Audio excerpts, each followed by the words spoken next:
Hi, Shane Saracen here for the next Thursday Thoughts. Today it is another section or another video on a band that I initially overlooked but became a huge fan of. Today it is the band Tears for Fears. Now, I had heard Mad World. Is that what, something? Yeah, I think it's Mad World. But I think that was off an album maybe called The Hunger or something like that. But I hadn't really been exposed to the band in any way. And then, of course, everybody heard the tune "Everybody Wants to Rule the World," and I just kind of dismissed it. But every time it came on, I just started bobbing my head, listening to the groove, and yeah, this is a good groove, good, good. And then I started listening to the words a little bit more, and I thought, oh, maybe these guys are worth checking out. And then, they released "Shout." And I liked it. I thought collectively the words were better. No, I'm normally a music person first, words second. Maybe that's from being a drummer. I don't know. But it was interesting and a good tune and everything. And I thought, check these guys out. So I got the CD, and there's a lot of variety, and there's a lot of stuff going on with these guys. It's not just some, MTV new wave pop band thrown in there or something like that. They had a lot to say, and they did a lot of really cool things musically, and they had a lot of variety to their tunes. But to me, the next album, the one called "Sowing the Seeds of Love," blew my mind. The song "Sowing the Seeds of Love," is that the name of the album too?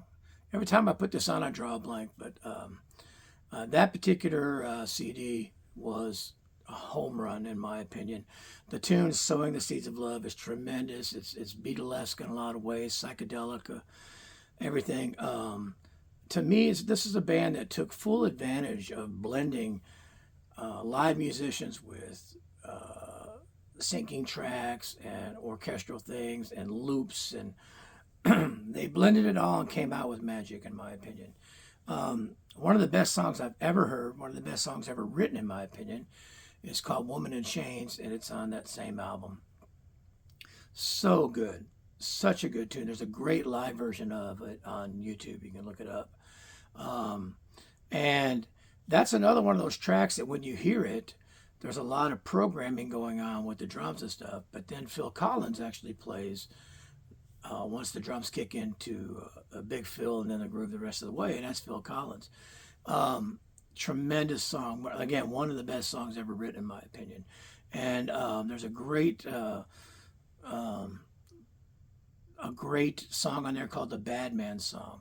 And I think that one's Simon Phillips. But anyway, they always had great musicians and great blending of everything. And I just ended up really liking these guys.